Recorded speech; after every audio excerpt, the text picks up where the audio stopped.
just a little bit of a collection of Gemini stuff. Wiring harnesses galore, like the whole thing is here. So it's brake time. We're putting brakes on the Chevy, and I've got this Fandangle flaring tool. And I'm going to show you how it works.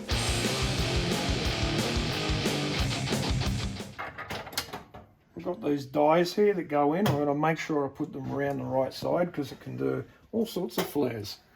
In this case, we just want to do a simple double flare. So I'm going to pop this in, make sure that's the right way around, flip it over.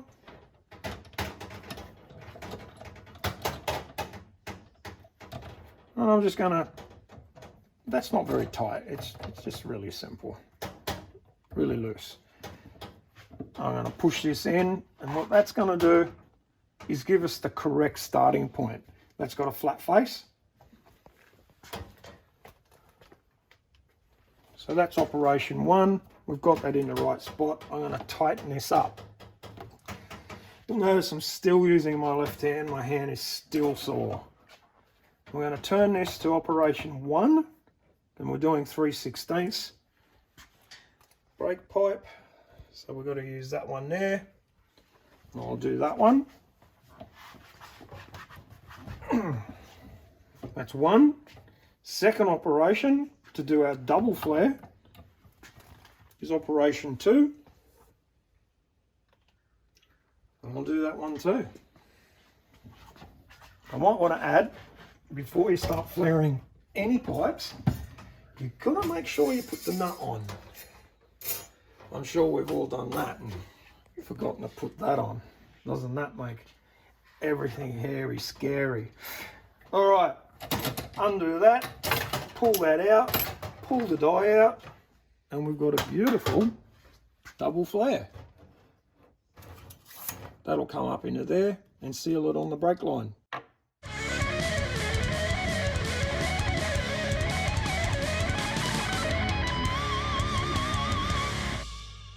So all the brake lines run through the chassis here and come out here. And what I've done is I've just braced them up there because this is kind of like a, I don't know, like a dimple die in the chassis there. So I didn't want the brake lines or the fuel line rubbing on this edge here. And if you look in there, you'll see they're on a padded P-clip and there's a little spacer in there. I grabbed a couple of these and just super glued them together, made them 10 mil. So they sit right off this and they're really sturdy. They're not going anywhere.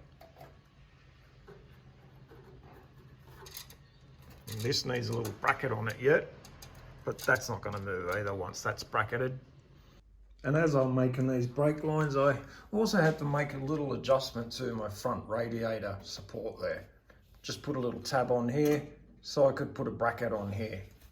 So I could put a P-clip right here to support it.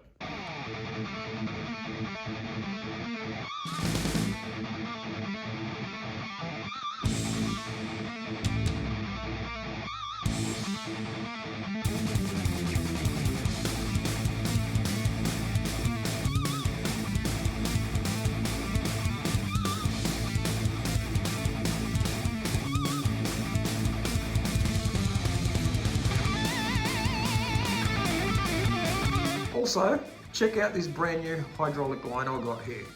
Longer than the other one by about 5 inches and sporting this spring that goes all the way around it. The spring's there just to hold its shape as the suspension's going up and down. Well, will you have a look at all this Holden Gemini stuff I've got? I've got a whole heap of combination switches, headlight switches. I've even got a fuse box panel. Look at that. All this stuff that goes underneath or around the steering column. And I've got a complete wiring harness. Engine bay, inside, the harness that goes down through the doors and everything, and then into the boot, or into the trunk area for those that aren't from Australia. Well, that's the next thing I'm going to do. I'm going to cut the whole harness up and I'm going to make it all fit in here. And for those that might say, why Holden Gemini? Where are you going to get parts for it? Well, as you can see, I've got a whole heap of parts anyway. But, you know, it's just easier. You know, I used the steering column out of one because I had one lying around, and it's a really easy thing to do because they've got such a long shaft on them here. You just put one of these universal joints here, couple it up to a Commodore steering rack. It's just really easy. I've done it a few times. Those that know me know I've got a few hot rods, or have done a few hot rods over the years, and that's why I'm using it. Well, I can show you all these pretty pictures, or I can get into it. I guess I've got to get into it. This is going to take me days. So I've been mucking around with this wiring harness and stripping bits and pieces of it down for a fair few hours now. I can't find a wiring harness diagram anywhere online for this old thing. So I'm just painstakingly going through the whole harness and figuring out what's what and what wire goes where. Crazy, I know, but I've got it down. Check this out. Well, that didn't work that time.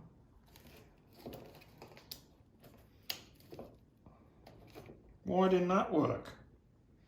Oh, because it's the wrong one. This one wasn't even connected. All right, let's start again. So I've got an indicator switch here connected. There you go. Flashing away. And if I go the other way, we get the other one going. I've even got hazards working. There we are. I've got stop lights working. I've got running lights working. All I've got to do now is figure out the reverse lights. I just can't seem to find where the reverse light switch connects. Okay, I've got another half an hour into this harness and I think I've got it all sorted out. Let me show you. I've got indicators. I've got hazards. I've got running lights. Stop lights. And reverse. Right, so now that I've got all that sorted, what I'm going to have to do is go through this harness and strip out every single wire that I don't need. There should be a few. Well, there should be plenty. I mean, if you have a look at this section of the harness there, well, that goes to the original instrument cluster. And I'm not using that. I'm going to use my own instruments with their own sender units. So I have to do a little bit of wiring for that and integrate it into this harness. Well, a few days have gone by and I thought I'd do a little more work on this wiring harness. Look at this mess. But believe it or not, I actually know what's going on here.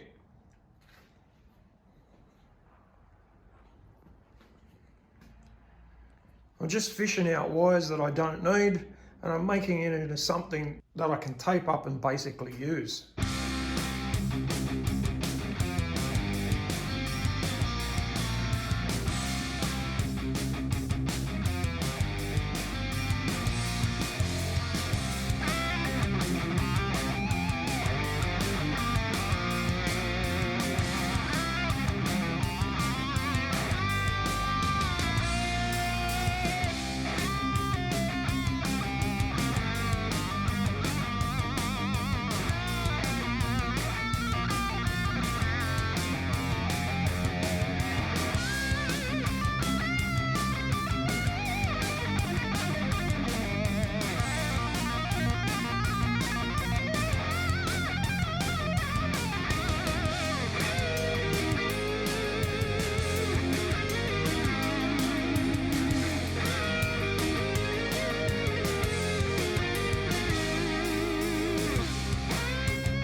I think I'm done for this stage at least. I've got this whole harness stripped out of the bits and pieces that I don't require. Probably looks like a lot, but there's a whole heap already taken out. And that's all put on the ground quite neatly. So there's a lot of wires in there actually. Now I'm not done yet, because like I said, this harness was out of a Holden Gemini. One thing that's different is the Holden Gemini has the main power wire going to the left-hand side of the car to the battery in the engine compartment. Well, I'm not doing that, so I'm going to have to redirect the whole heap of wires over to the right-hand side behind the driver's seat. Now, the other thing I want to change is all these dash lights. Whether they're dash lights or gauges, I want to move the wires because they run across here and through this harness here and back along here, which I think is quite bizarre, but that's just the way Holden did it. So I'm going to move all these wires back around to this side and have them just sit here.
Well, there you are. It's done. Stripped out of all the components that I don't need, this Holden Gemini harness is going to fit right in here in my 1934 Chevy. I'm not going to tape it all up just yet because I'm going to make sure it all fits and everything's right, just in case I've got to make some adjustments. And for one last check, before I throw it into the cab, I'm going to stick a battery on it and I'm going to make sure everything's still working. Okay, I've got a battery hooked up. I've got the flasher cans back in and indicator switch, headlight switch and an ignition switch there. Let's see if this still works. So ignition is on. We've still got blinker. We've got another blinker, indicator. We've got a running light, or running lights I should say. Hazard. Yep, hazards all working. Brake lights, yep, and reverse lights. There you go, that's all working. I might even have an actual headlight here somewhere. I'll plug that in and see if that works too. Well, just for this exercise, I've just plugged in one headlight. Let's see if we've got headlights. There we are, headlights. See if we've got high beam. And we've got high beam as well. Looks like we're all a goer. I mean, there's starter motor wire there. I did check it before, it should be working. There's a coil wire there as well.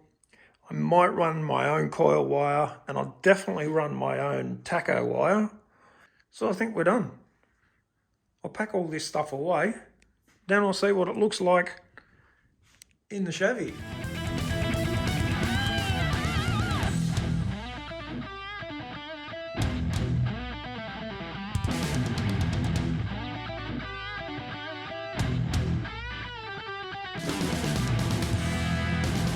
Well, a few days later, and I've got some more work done on this wiring harness.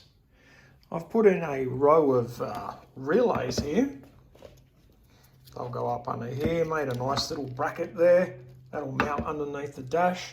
Sorted out where the fuse box is going to go, and I've made a plate for that and everything. And I'm getting to the pointy end of all of this. Still a couple of stragglers here that I've got to fix up. But these are all headlight wires and things. Some indicator wires here and some run lights for the front.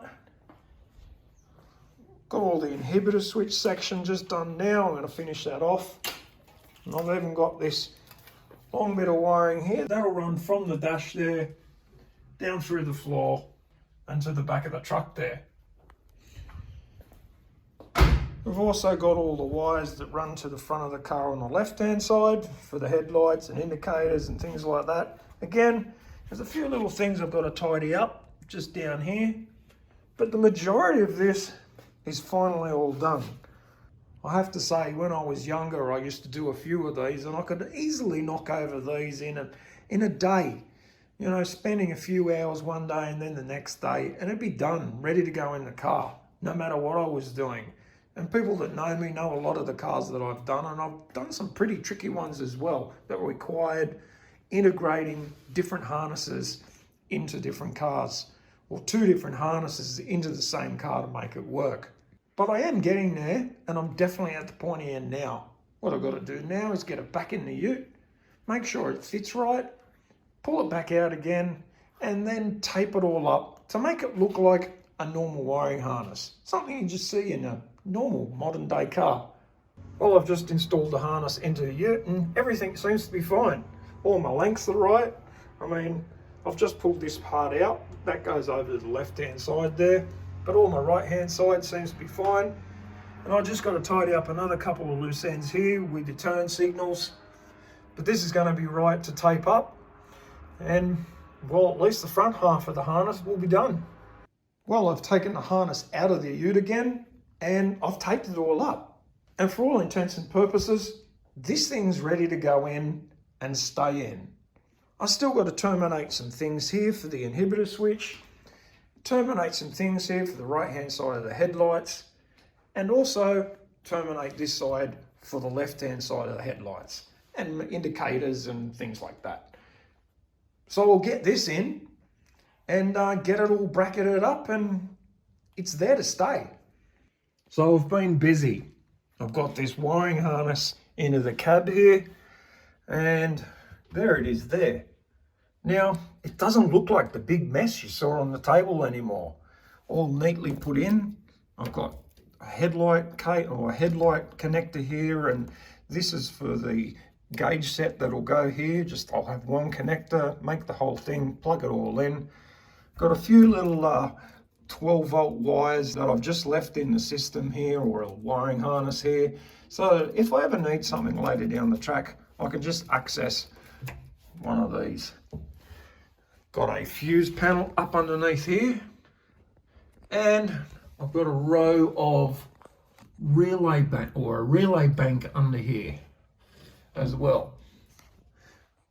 Some of the cables that run down through here to the shifter, these will all get terminated and go into the shifter for the inhibitor switch, and then that wire there running to the wiper motor.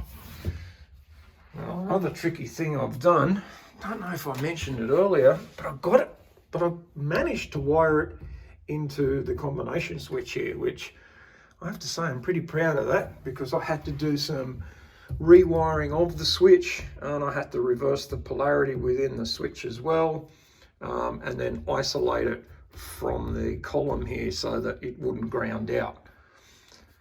Wires run down the side here and also down the side here.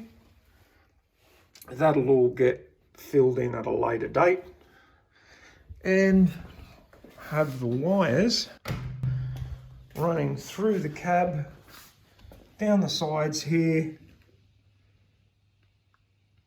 along the chassis. This set here will go to the starter. This one here will go to the master cylinder. And I've also got them running to the front of the vehicle here for the headlights. Again, I'll terminate them later. And also got a pack of wires here as well. That's all for the engine. So I've got a little bit more to do yet, because I've got to do the instruments here. As I mentioned before, they'll go into that green switch. And got the wires running up through here for the tail lights. I'll make a little thing to clip it all onto this rail here, Some will go up to like the tail lights here, and then a bank of them will have to come across here and up to another tail light that'll kind of sit here.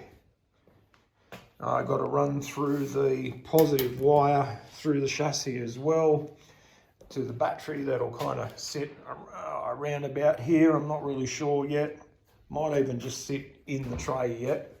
Anyway, I'll get to that a little bit later, but I'll lay all these wires in so that I'm ready to go.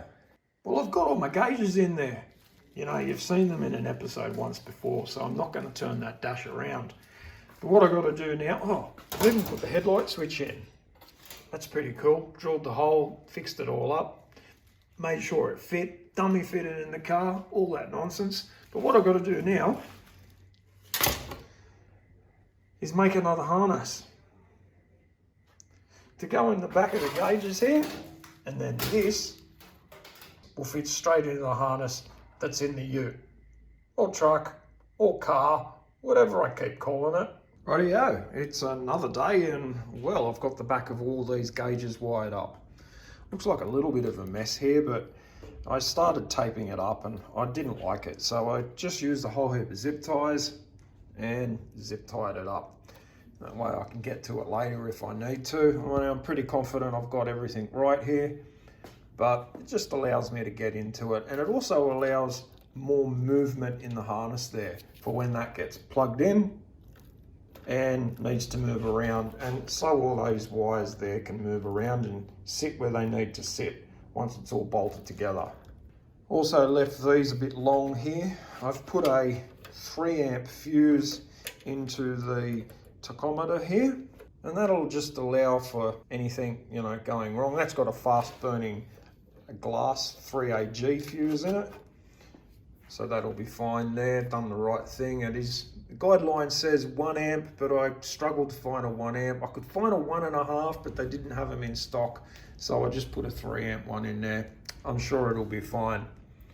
All right, time to get this in, and hopefully I've got enough clearance here. Oh, by the way, I've also got these wires here for a little red LED I've put here. Yeah, I'm not sure if I'm going to wire up the 3-wire alternator that I've got there, or just leave it as a 1-wire. I can always use this light for something else. I don't have a switchboard, or I don't have a switch here to run the heater yet. I haven't decided what I want to do. I could either run a little toggle switch here, which will be inside the glove compartment, and then run it to here, the LED here, the red light, so that I know that it's on, I guess. I mean, I suppose you'll hear it, but you know, maybe not with the noise of the motor and all the rest of it. But I can get to that one later by just leaving it there. The switch I run here, or if I run here, could also have its own little LED. Look, I just don't know what I'm going to do with it yet, so I'll just leave that open and decide later.